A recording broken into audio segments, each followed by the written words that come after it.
kasih. Boleh tepuk tangan buat tim Kristen Worship, please. Oke. Silakan duduk semuanya.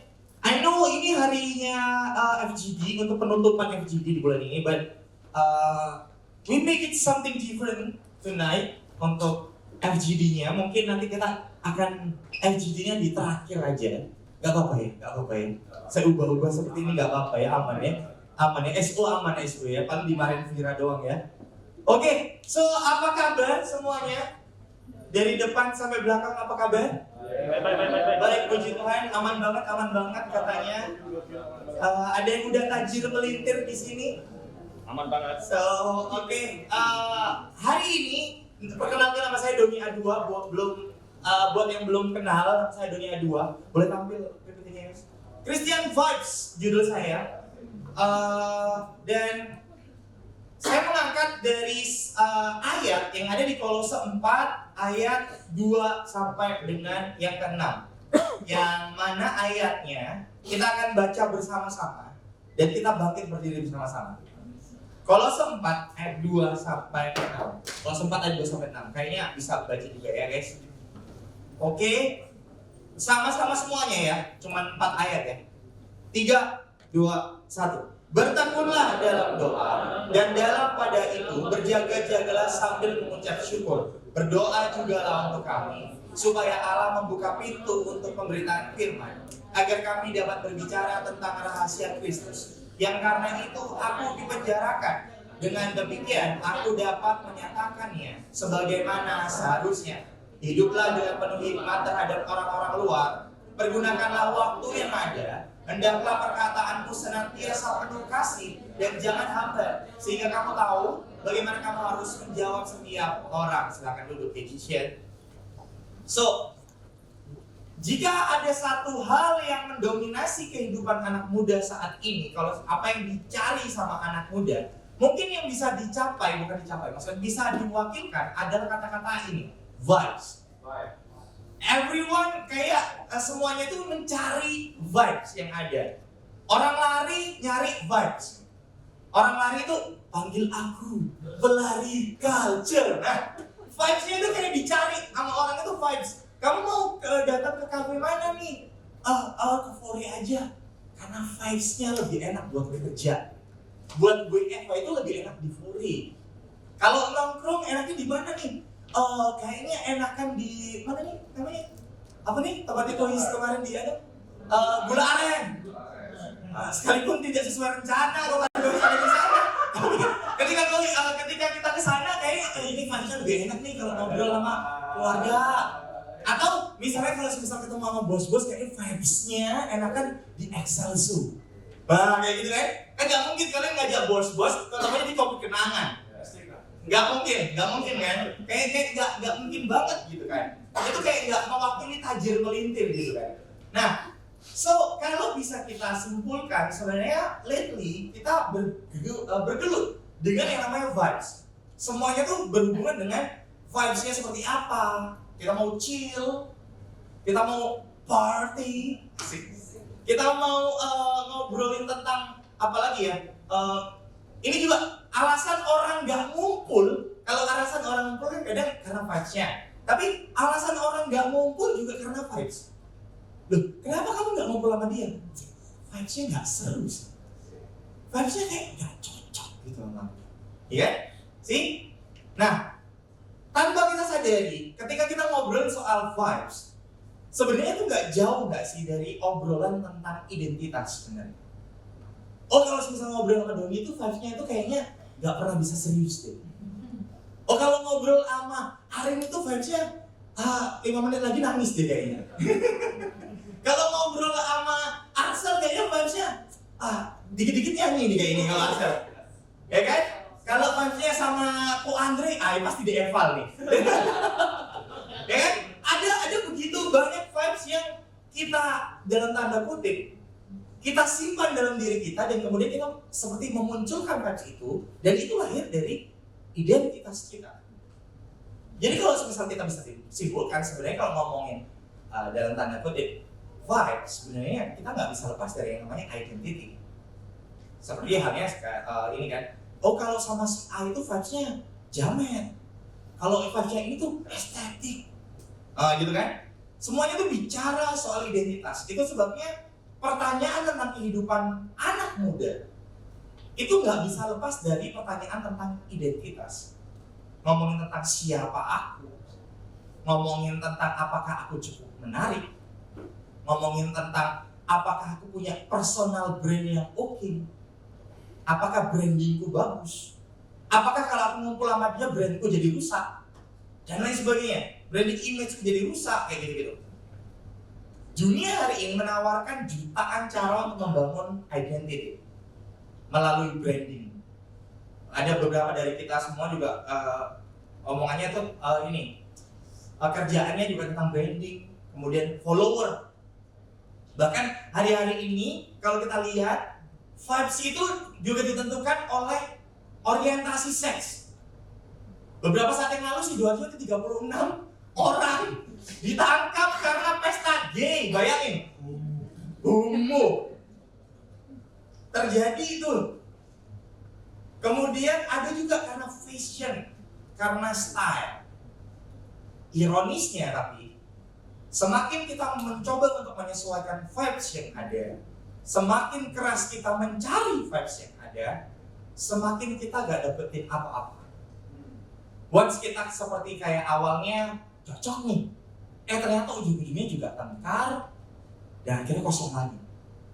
Ironisnya semakin kita cari, semakin kita tersakiti, semakin kita cari, bukannya semakin full, kita merasa makin kosong. Karena rasanya sepertinya susah untuk mencapai kepuasan ketika kita mencari vibes yang ada. Nah, saya langsung tarik aja. Kesimpulannya sebenarnya, kekosongan itu terasa karena pada dasarnya identitas sejatinya itu tidak tercapai.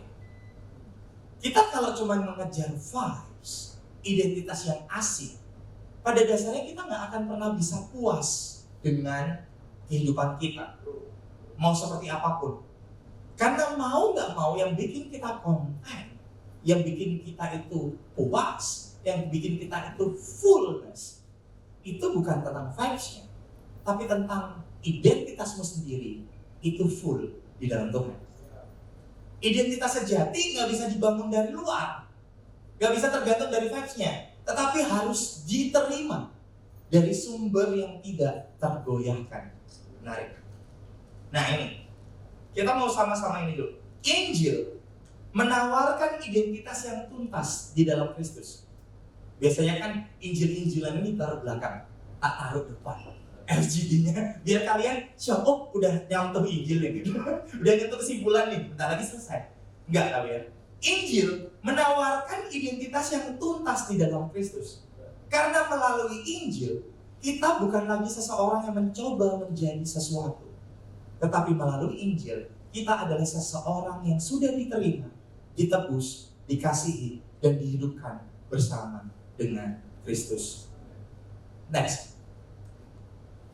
Nah, untuk itu, untuk menghidupi ini, untuk menghidupi identitas yang baru ini, Rasul Paulus di Kolose 4 ini memberi kita itu ada, kalau saya catat di ayat 2-6, itu ada dua strategi penting, ada dua pilar utama bagi saya ketika saya membaca ini, untuk menjalani identitas baru ini dengan relevan, namun tetap berpusat pada Kristusnya saja di tengah kegelisahan dunia. Poin saya pertama akan saya bahas adalah prayer closet dan kemudian ada public street. Kenapa demikian? Karena saya percaya bahwa di dalam sinilah baru kita akan menemukan identitas kita. Dan identitas kita bukanlah tentang koleksi dari pencapaian kita, atau tentang bahkan dalam tanda kutip identitasmu itu bukan tentang anxiety-mu, bukan tentang anxiousmu, tapi identitasmu adalah Kristus. Dan Kristus adalah dalam tanda kutip Tuhan yang paling layak untuk kita hormati. Dan Kristus adalah Tuhan yang paling layak kita kagumi di tempat paling hening kita, dan diberitakan kebaikannya di tengah keramaian dunia. Kita masuk dulu di poin yang pertama, prayer closet. Kolose 4 ayat 2-4 itu bilang gini guys, bertekunlah dalam doa Dan dalam pada itu juga berjaga-jagalah sambil mengucap syukur. Kalau dalam terjemahan lain selanjutnya bilang ini, meanwhile praying also for us, that God will open to us a door for the word to speak the mystery of Christ. Yang artinya, kalau katanya kode itu artinya bersatu kita teguh bersama kita. Kalau kode biasanya kayak gitu. Nah, artinya adalah berdoalah juga sama kami. Berdoalah juga untuk kami. Untuk apa? Supaya pintu pemberitaan firman itu dibukakan. Menarik. Paulus ngajarin kita, ketika kita berdoa, itu bukan tentang meminta keselamatan diri sendiri, tetapi berdoa untuk orang lain. Tujuannya bukan orang lain, ternyata. Tujuannya memang mendoakan orang lain, tapi berdoa untuk supaya Injil Tuhan, supaya firman Tuhan diberitakan. Nah, pertanyaannya adalah, apa yang dimaksud sama Paulus di sini? Saya percaya ketika dia nulis ini, saya menyebutnya dengan inner life of prayer. Kehidupan pribadi yang berdoa. Nah, kenapa doa masalahnya? Kan aku udah ditebus, kan? Nggak perlu doa-doa lagi. Kalau Tuhan udah tahu apa yang aku mau, ngapain aku berdoa? Atau yang lebih ekstrim, pertanyaan sekarang adalah, kalau Tuhan udah menentukan masa depan, kenapa aku harus berdoa untuk masa depanku? Kalau semisal Tuhan tahu aku bakalan kayak gini, ngapain aku berdoa dan meminta sesuatu? Kenapa aku harus berdoa terhadap sesuatu kalau misal Tuhan udah tentuin ke depan seperti apa? Ini bukan gimmick ya, ambil. Aduh, nyamik dong. So, mengapa doa? Karena ini yang saya percaya. Yang harus kita luruskan dulu sebelum kita ngomongin doa lebih lanjut adalah ini. Next. Doa bukan tentang list permintaan, tetapi doa adalah pengakuan bahwa ternyata menghidupi identitas baru yang Kristus kasih itu membutuhkan sumber daya dari luar, yaitu Tuhan sendiri. Kenapa Kristus menebus kita? Menariknya, ketika kita ditebus, hubungan kita dengan Allah diperbarui. Karena pada dasarnya Adam membutuhkan Allah untuk jadi sumbernya. Ketika Adam dan Hawa jatuh, karena mereka melihat bahwa ada alternatif lain sumber selain Allah. Makanya dia berpikir, aku bisa seperti Allah, makanya tak makan buah apel itu. Bukan. Ya mungkin itu bisa jadi anggur muscat yang hari ini diskon di Indomaret juga nggak tahu. Tapi yang pasti dari situ kita bisa belajar bahwa ternyata doa itu adalah bukti bahwa kita ini udah ditebus sama Tuhan juga. Ketika kamu berdoa, kamu berarti itu punya hubungan lagi sama Tuhan. Dan kamu tidak terkungkung atau punya tembok antara kamu dengan Tuhan. Kenapa? Karena simple. Karena ketika Yesus tebus kamu, temboknya diruntuhin. Kamu punya hubungan lagi sama Bapa di sorga. Sehingga kamu punya kesempatan untuk ngobrol lagi sama Bapa di sorga. Nah, masalahnya nowadays, iblis punya cara yang bagus banget untuk bikin kita akhirnya lupa sama jam doa kita. Kerja aja, kan kerja juga pelayanan. Ya kan? Udah, sleep call aja, kan kamu juga harus memuridkan dia. Makanya gak usah doa, sleep call aja. Ada banyak hal yang iblis kayak puterin dikit aja derajatnya. Tapi hingga satu titik kita tahu kita lagi jauh sama Tuhan. Tahu-tahu kering aja. Tahu-tahu kayak kalau misal kita lagi sama pacar, bukannya makin mesra malah makin hancur, makin caur hubungannya. Sama teman-teman juga gitu. Kita pikirkan itu masalah internal hubungan kita. Bisa jadi masalah hubunganmu antar sama sesamamu terganggu karena memang masalah hubungan sama Tuhan terganggu. Karena bagaimana bisa kamu mengasihi Tuhan Allah kita kalau misalnya kita tidak punya hubungan yang dibangun sama Dia? Jujur guys, ketika saya renungkan ini saya tertegur. Karena saya pun sedang dalam kondisi yang ketika doa saya sulit banget untuk menikmati doanya. Menikmati kayak momen doanya gitu. Bawaannya itu pengen dan selesai gitu. Pengen dan amin. Bawaannya ketika doa itu bawaannya pengen dan turu. Bahkan jangankan pengen, kadang-kadang udah turu duluan sebelum pengen turu. Doa. Kadang-kadang sama di sini yang sama kayak saya kalau misal tidur, lu berdoa lagi scrolling TikTok ya. Doa. Jam doa ya. Tuhan Yesus terima kasih. Terus habis itu paling kalau misal butuh effort cuma gini doang, ini ditutup habis itu Tuhan Yesus terima kasih. Gak berubah, gak kasih ini segala macam dan lain sebagainya. Kita seperti kayak menyepelekan hubungan yang Tuhan udah kasih sama kita. Guys, banyak dari kita seringkali mengejar identitas memang melalui pekerjaan kita, which is kita udah bahas itu bulan lalu sepertinya. Saya udah bahas itu hustle culture kita udah pernah bahas. Kemudian validasi, pujian manusia dan lain sebagainya. Kita itu merasa bahwa apa yang menjadi identitas kita adalah sesuatu hal yang harus kita kerjakan, harus kita bangun, harus kita usahakan. Nyadar gak sih? Dengan melakukan itu semua, kita sebenarnya sedang melakukan yang namanya legalisme modern. Kita sedang terjebak dalam legalisme modern. Kita sedang terjebak dalam moralisme modern. Kita mencoba sesuatu hal yang baik. Kita mencoba menjadi pribadi lebih baik. Penting semuanya. Tapi itu menggunakan usaha kita sendiri. Kita berusaha diterima orang. Kita berusaha diterima sesuatu. Kita berusaha ini dan sebagainya. Tapi pada akhirnya kita nggak dapetin apa-apa. Ya, masalahnya firman Tuhan itu bicara lain sama hari ini. Pada kita hari ini, kita disuruh untuk berdoa. Why? Paulus bilang, pray di sana. Kita disuruh untuk berdoa karena doa, ini yang saya percaya, doa adalah antitesis dari upaya kita sendiri.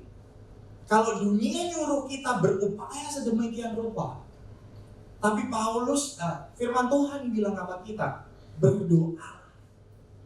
Seolah-olah kayak kita ini ketika kita bekerja segala sesuatu itu kita berusaha kayak, waduh ini karena pekerjaan, karena usahaku nih. Tapi seolah-olah firman Tuhan menjadi antitesis semuanya. Enggak. Bukan tentang usahamu, ini tentang perkenanan Tuhan atas pekerjaanmu. Ini tentang bagaimana Tuhan berkenan melalui pekerjaanmu apa enggak. Ini seperti antitesis dari upaya diri kita. Kamu harus kerja keras, korbanin semua hal, korbanin orang tuamu, korbanin teman-temanmu, korbanin gerejamu, korbanin pelayananmu, ya kan? Malah semua hal itu kayak harus dikorbankan. Ya kalau mau sukses memang harus berkorban. Semuanya bilang kayak gitu. Bahkan malah nih, firman malah bilang sama kita kebalikan dari itu semua, bahwa kita harus bertekun di dalam doa. Terjemahan lain bilang persistent and fervor. Susah lagi. Persistent aja. Tekun. Ngomongnya tekun guys. Karena ternyata kalau dari kita baca ayat ini, kita jadi nyadar bahwa di dalam doa kita seolah-olah berkata sama Tuhan, aku gak bisa melakukan sendirian Tuhan. Aku butuh Kristus yang telah melakukan segalanya dulu untuk aku. Makanya di dalam doa itu adalah pengakuan bahwa dalam menghidupi identitas yang baru di dalam Kristus, kamu butuh sumber kekuatan yang baru, yaitu Tuhan sendiri. Hubungan dengan Tuhan itu sendiri. Karena gini, doa itu mengubah perspektif kita tentang identitas kita. Kita yang tadinya mengeluh, kita yang berasa susah hati, kita yang punya beban di hati. Once kita berdoa, ketika kita berdoa, kita tuh seperti dipaksa untuk berserah kepada Sang Sumber. Kita kayak, ketika kita gak bisa bersyukur, kita masuk di dalam kamar doa kita kayak, ayo bersyukur dulu, bersyukur. Itu kayak memaksa diri kita, bukan berarti tidak menjadi diri sendiri. Tetapi ketika kamu berdoa di hadapan Tuhan, kamu dipaksa untuk mengingat kembali apa yang Kristus sudah lakukan dalam kehidupan kita. every detail. Tuhan thank you buat ini. Tuhan thank you buat ini. Tuhan thank you buat A sampai Z dan lain sebagainya. Tuhan terima kasih buat pengorbanan dan lain sebagainya. Itu seperti memaksa kita kembali untuk melihat betapa Tuhan baik. Bahkan di saat kondisi tidak enak terjadi dalam kehidupan kita. Untuk itu saya bisa bilang bahwa doa adalah tempat kita menyerap identitas kita dari sumbernya. Identitas diberikan sama Tuhan. Tetapi tentang keserupaan, kita butuh doa untuk akhirnya itu ada di dalam kehidupan kita. Koneksi dengan Tuhan. Itu sebabnya Paulus bilang sama kita, persisten. Tekun. Tekun itu gak hanya sehari 2 hari. Jangan sampai kita lebih takut. Kita itu lose track di TikTok. Yang suka kirim-kiriman reels, biasanya kan ada strike-nya itu. Ada api-api. Jangan sampai kita takut api itu padam, lebih takut api itu padam, api di TikTok itu padam, dibandingkan kita itu takut api kita beneran ini padam. Makanya doanya itu bukan hanya kirim-kiriman TikTok, video TikTok yang harus strike terus, tapi doa strike-nya juga harus tetap ada. Api-apinya itu kudu ada. Itu sebabnya bagi saya doa itu harus passionately relevan dengan kehidupan sehari-hari. Ngomongin tentang betapa bersyukurnya kita atas kebaikan Tuhan, bukan sekedar daftar belanja. Saya pun ketegur ketika saya coba untuk nulis ini di sini. Saya ketegur saudara karena di pikiran saya tiap kali saya doa, Tuhan pengen kaya. Tuhan pengen kaya. Kalau bisnisnya Doni hari-hari ini apa? Kaya. Tuhan pengen ini, Tuhan pengen itu. Itu bukan tentang daftar belanjanya, tapi tentang bagaimana kita bisa melihat kembali. Ketika kita berdoa, kita menghadap Tuhan, kita kembali mengingat betapa Tuhan baik sama kita. Itu proses doa. Kemudian ayat 2 bilang gini, berjaga-jagalah sambil mengucap syukur. Jadi, doa yang benar, prayer closet kita, ruang. Kenapa sih kok dikasih nama prayer closet sih kayak gitu? Karena nggak ada seorang pun di dunia ini yang berbagi closet berdua bersama-sama. Tidak ada, kecuali kalian benar-benar berhubungan intim. Benar kan? Cuma Dante yang ketawa. Gak ada satupun orang nih kamar ganti, kalian ke kamar ganti di ini, gak ada berdua. Kalau berdua di kamar digerebek orang. Makanya saya bilang ini prayer closet, berarti ada satu orang di sana menghadap Tuhannya tanpa orang lain ikut campur di dalam. Prayer closet. Ketika kita berdoa, kita datang, kita berdoa, that's it. Makanya saya nggak setuju kalau misalnya ada orang bilang, aku itu nggak bisa berdoa. Kenapa? Karena pacarku ketiduran terus. Loh, apa hubungannya? Loh, aku kan berdoa harus ditemenin pacar, Kak. Dia punya tanggung jawab menjaga kerohanianku. Nggak, it was bullshit, guys. Hubungan kita harus dibangun pribadi lepas pribadi. Karena Tuhan tebus kamu bukan nama pacar. Ketika Kristus mati di kayu salib, Dante tak selamatin kalau dia pacaran sama ini sih.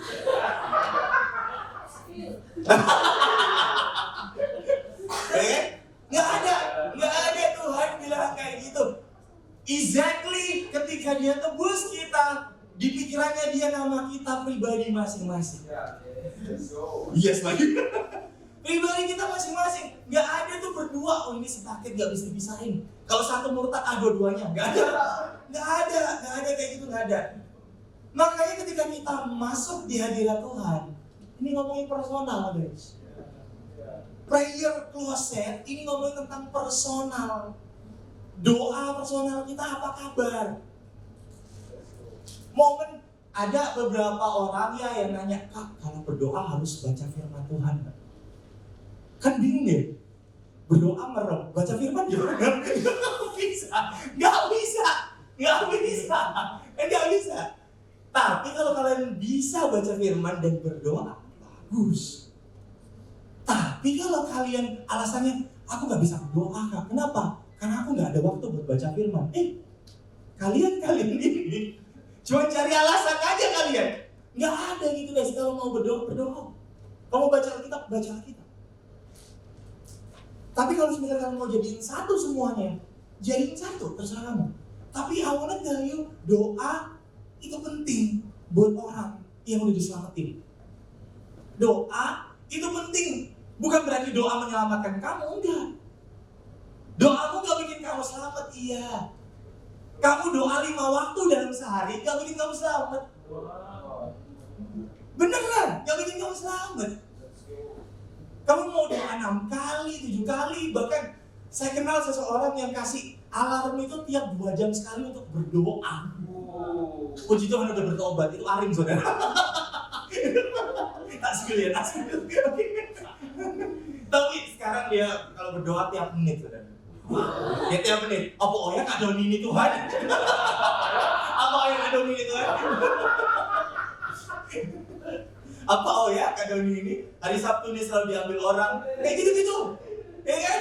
Nah makanya kata-kata yang disebutkan sama Paulus itu ngomongnya berjaga-jagalah sambil mengucap syukur. Sebenarnya ketika saya merenungkan kata-kata ini berjaga-jagalah sambil mengucap syukur, ini bukan soal minta ternyata, tapi tentang mensyukuri apa yang udah didapat. Iya loh, mengucap syukur itu mengucap syukur terhadap sesuatu hal yang kita udah dapat kan. Jadi ini bukan tentang meminta, tapi ini juga tentang melihat. Berjaga-jaga. Seringkali kita terlalu fokus pada apa yang kita nggak punya, guys. Seringkali kita terlalu fokus pada sesuatu hal yang pengen banget kita punya, sampai kita berdoa, nungging, sampai kayak gimana pun, jengking dan lain sebagainya. Kita pengen banget dapetin sesuatu, once itu gak dikasih sama Tuhan. Gak usah doa-doa. Apa itu doa malam? Apa itu doa fajar? Mending Mobile Legend. Mobile Legend aku kuat dari malam sampai doa fajar. Aku kuat. Kadang kita juga berpikir bahwa Tuhan aku pengen ini, pengen itu. Kita berpikir segala hal tentang apa yang kita nggak punya. Apa yang kita nggak punya? Identitas kita rapuh mungkin. Apa yang kita nggak punya? Maybe body image kita tidak ideal. Tidak seideal Chandra. Tidak sebagus artis-artis Korea, badan kita dan lain sebagainya. Atau tentang masa depan yang belum pasti. Apakah salahkah berdoa untuk itu? Gak salah. Tapi jika fokus kita cuma sekedar Tuhan memenuhi itu semua, something wrong loh sama doa kita. Udah beneran. Itu gak salah. Tapi kalau fokusnya di sana, ternyata Alkitab bilang bukan saya. Itu bukan doa yang benar. Makanya kalau kalian perhatiin doa Bapa kami, Kristus ngajarin kita doa Bapa kami itu, dia cuma satu baris aja ngomongin tentang berikan kami makanan kami secukupnya. That's it. Selebihnya tentang apa? Selebihnya tentang hubungan kita sama Tuhan. Pengagungan tentang Tuhan, Bapa kami di surga, dikuduskan namamu, datanglah kerajaan, dan lain sebagainya. Nah kita kadang ada beda, kita berdoa. Tuhan terima kasih, aku minta ini buat Tuhan, aku minta itu segala macam. Terima kasih ya Tuhan, amin. Ada berbeda banget ketika kita melihat sebenarnya doa yang diajarkan Alkitab dan doa yang selama ini kita bangun. Tapi hari ini Paulus mengingatkan sama kita bahwa bersyukur atas apa? Syukuri identitas barumu di dalam Kristus. Syukuri identitas barumu di dalam Kristus. Karena entah kenapa ketika saya merenungkan ini saudara, mensyukuri identitas kita yang udah ditebus ini membuat kita itu kayak ini semacam penangkal racun dari kecemasan dan ketidakpuasan diri kita. Once kita berpikir, wah aku kok kayak gini, tapi bersyukur banget tuh, aku ini kayak gini pun aku ditebus sama Tuhan. Kayak gini pun itu Tuhan mau mati buat aku.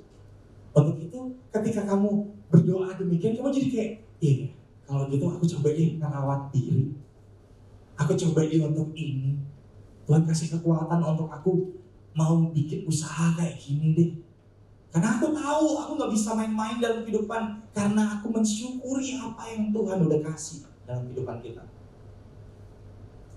Dan Paulus juga bilang, berdoalah juga untuk kami. Ternyata doa yang benar itu gak egosentris. Doa yang benar bukan tentang diriku sendiri, tetapi Kristus sentris. Bahkan ini ngomongin berdoalah supaya pintu dibukakan bagi pemberitaan firman. Berarti ngomongin tentang apa? Ngomongin tentang kita juga berdoa untuk orang lain menerima Kristus juga. Pemberitaan firman di sana. Ya kan? Paulus minta pintu terbuka untuk firman, bukan untuk kenyamanan pribadi. Bukan. Ya saya tidak menyindir siapapun ya. Tapi lately pendeta-pendeta bilang kita berdoa untuk gedung baru di daerah sana. Dibukakan gedung baru, enggak. Dibukakan yang untuk diberitakan firman di sana. Didoainnya itu tentang pintu dibukakan supaya pemberitaan firmannya itu ada di sana. Bukan tentang kenyamanan pribadi. Identitas sejatimu di dalam Kristus, itulah yang akan mendorong kita ternyata untuk peduli pada misi Allah.